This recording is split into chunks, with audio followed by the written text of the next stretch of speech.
bagaimana realitas yang ada itu tidak hanya apa yang tampak, sehingga ketika ada fenomena itu ada nomina, ada nilai di balik itu.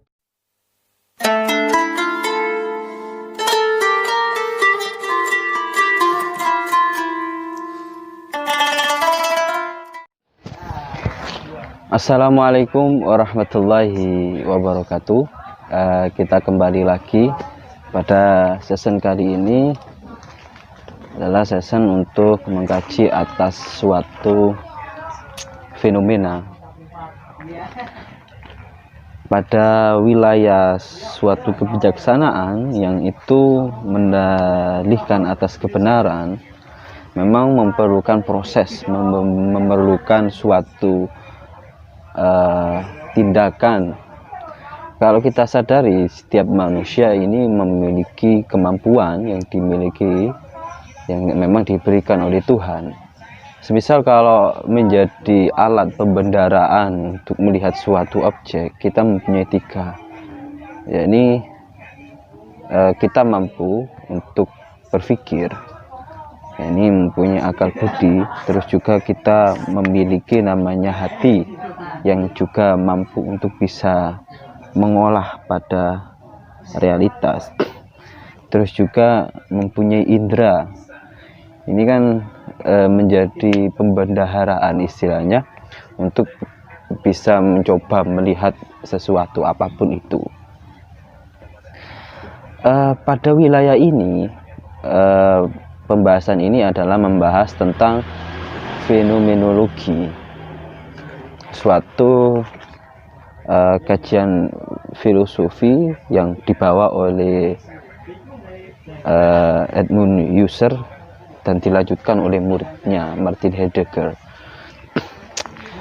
Kalau kita lihat secara bahasa kan, dari kalau di Indonesia kan ya, tapi aslinya dari bahasa Yunani. Ini adalah fenomena atau gejala yang tampak dengan logos, yaitu ilmu. Jadi semacam melihat atas ilmu, ya ilmu maksudnya melihat atas fenomena. Kalau dari gambaran ini adalah dalam segi objek yang tampak menjadi hal yang fenomena, itu ada pemaknaan yang kadangkali tidak sesuai pada realitas kenyataan atau fakta yang ada. Edmund Husserl ini mencoba menggambarkan, karena tokoh awal atas fenomenologi itu, konsep beliau adalah segala apa yang telah diasumsikan oleh orang atau sampai menjadi teori, baik itu dari kalangan para akademik atau para agamawan, siapapun itu ditanggalkan dulu atau diletakkan dulu, jangan digunakan, untuk mencoba masuk paling dalam, yakni dari asumsi, teori atau penggambaran narasi yang ada itu ditanggalkan dahulu untuk lebih berani untuk mencoba melihat realitas sesungguhnya. Nah itu sering kita misal kalau melihat apa itu kebenaran, wah kita pun mendalikan ini itu, atau mudahnya apa itu manusia yang kita lihat, diri, semacam kita melihat diri kita sendiri. Apapun objek yang itu bisa mampu secara fakta, indera kita mampu, itu kita coba untuk menanggalkan dulu. Kalau bahasanya Edmund Husserl, direduksi dulu secara konsep reduksi fenomenologinya, yakni segala apa itu direduksi, dihabiskan dulu untuk melihat hakikat yang sesungguhnya. Selanjutnya kalau kita lihat dari fenomenologi ini adalah seperti tadi, yaitu mencoba menanggalkan dan menghilangkan presuposisi atau gambaran-gambaran umum. Orang mengatakan ini adalah ini ini adalah begini-begini, itu ditanggalkan lebih dahulu. Nah, selanjutnya dari muridnya yang menjadi asistennya dari beliau, yakni Martin Heidegger, dia mencoba sebagai murid kan, mencoba menggambarkan apa ini fenomenologi. Kalau lihat dari filsafat fenomenologi adalah segala sesuatu, realitas kebenaran itu tergantung dengan penggambaran atas manusia. Maka semacam begini kan, reduksi yang digambarkan oleh user ini, dia mencoba bagaimana realitas yang ada itu tidak hanya apa yang tampak, sehingga ketika ada fenomena itu ada noumena, ada nilai di balik itu, ada nilai yang mendasarkan atau mendalikan atas itu. Nah, apa yang tampak itu semacam apa yang dibahasakan oleh orang. Misal saya melihat bunga, siapa yang berkata ini bunga? Yang berkata bukan bunganya, tetapi saya yang mengatakan bunga ini adalah begini-begini.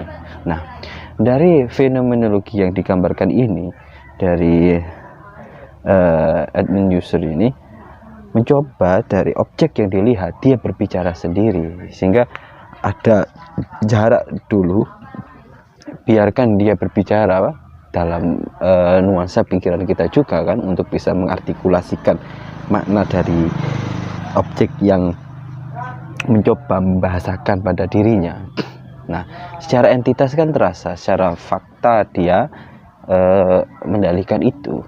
Terasa ini pada Edmund Husserl, pada gambaran ini, ketika ada nilai di balik itu, maka beliau menggunakan intuisinya. Ada intuisi, ada nilai di hati. Kalau kita gambarkan, oh sesungguhnya atas fenomena ini adalah begini dan begini. Selanjutnya kalau lihat dari fenomenologi ini, ada namanya konsep reduksi eidetis, yaitu bagaimana melihat sesuatu itu perlu untuk penyaringan, untuk bisa diulik lagi. Kan ini dari bahasa eidos, itu mencari eidos, mencari inti sarinya atau maksud yang tak tertampak. Kalau kita lihat dari ada fenomena, ada noumena.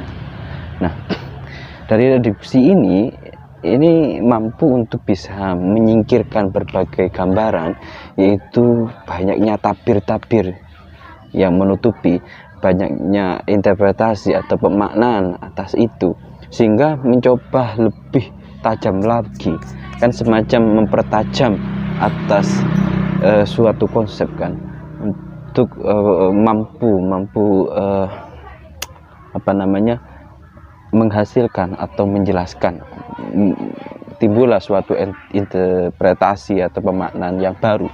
Nah, dari pemaknaan fenomenologi ini yang terpenting adalah kita tidak ikut atau menerima apapun informasi sebelum memang kita telah meneliti, kita melihat maksud atau sesungguhnya atas kenyataan atau objek yang kita lihat. Nah, disitulah manfaat atas fenomenologi yang dibawa oleh Edmund Husserl sama muridnya Martin Heidegger. Dari saya, jangan lupa komentar. Terima kasih. Wassalamualaikum warahmatullahi wabarakatuh.